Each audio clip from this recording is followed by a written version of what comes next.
కేసీఆర్ అంటే ఒక చరిత్ర అని తెలంగాణ రాష్ట్రం సాధించి అత్యద్భుతంగా అభివృద్ధి చేసింది తొలి సీఎం కేసీఆర్ అని తెలంగాణ బిడ్డలు చూడాల్సిన సినిమా కేసీఆర్ సినిమా అని Ramagundam MLA Peddapalli BRS party అధ్యక్షుడు కోరుకంటి చందర్ పేర్కొన్నారు. ఆదివారం గోదావరికని రాజ్య థియేటర్లో కేశవచంద్ర రామావత్ కేసీఆర్ సినిమాను మాజీ ఎమ్మెల్యే కార్యకర్తలతో వీక్షించారు. ఈ సందర్భంగా ఆయన మాట్లాడారు. అన్ని రాష్ట్రాలకు సీఎం ఉంటే తెలంగాణకు మాత్రం రాష్ట్రాన్ని తెచ్చిన సీఎం కేసీఆర్ అన్నారు. కేసీఆర్ లాంటి గొప్ప వ్యక్తి పేరుతో స్ఫూర్తితో వస్తున్న ఈ సినిమా సూపర్ హిట్ కావాలన్నారు. కేసీఆర్ పేరుతో సినిమా తీయడం గొప్ప విషయం అన్నారు. పల్లెలనే కాదు పట్టణాలను అభివృద్ధి చేసిన ఘనత కేసీఆర్దేనన్నారు. భౌతికంగా మాత్రమే కాదు రాష్ట్రాన్ని సామాజికంగా సాంస్కృతికంగా అభివృద్ధి చేసింది కేసీఆర్ అని తెలంగాణను దేశానికి దిక్సూచిగా చేసింది కేసీఆర్ అని కొనియాడారు.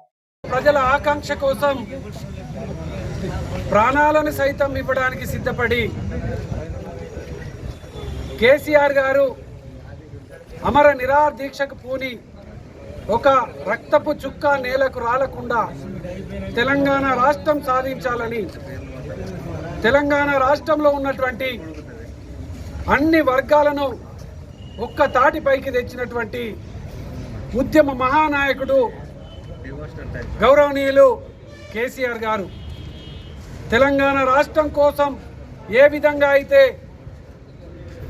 ప్రజలందరినీ కూడా భాగస్వాములు చేసినట్టు తెలంగాణ రాష్ట్రం ఏర్పడ్డ తర్వాత 10 ఏళ్ల పాటు తెలంగాణ ప్రాంతంలో ఉన్నటువంటి పసికూన నుంచి వెళ్ళి పండు ముసలి వరకు ఆకలి చావులు లేకుండా ఆత్మహత్యలు లేకుండా రైతులను రాజులుగా చేయడం కోసం ఎన్నో మేధో మదనాలు చేసి ఈ రాష్ట్రాన్ని భారతదేశంలోనే అగ్రగామి రాష్ట్రంగా తీర్చిదిద్దినటువంటి కేసీఆర్ గారు వారు పూర్తి పరిపాలనను ఉద్యమ నేపథ్యాన్ని ఇక రాబోయే కాలంలో కేసీఆర్ గారు ఎందుకు ముఖ్యమంత్రిగా ఉండాలనేటువంటి ఇతివృత్తంతో ఈ యొక్క సినిమా రావడం జరిగింది.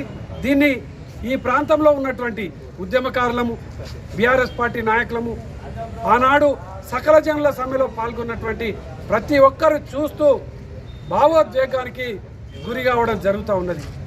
ఇంత గొప్పగా పరిపాలించినటువంటి నాయకుడిని దూరం చేసుకున్నామా అని చెప్పేసి ప్రజలందరూ కూడా ఇలా బాధపడుతూ మళ్ళీ మాకు కేసీఆర్ గారే ముఖ్యమంత్రి కావాలని ప్రతి ఒక్కరు కూడా మాట్లాడుతున్నటువంటి సందర్భం ఈరోజు సినిమా అనంతరం ప్రతి ఒక్కరు కూడా చర్చించుకుంటున్నారు.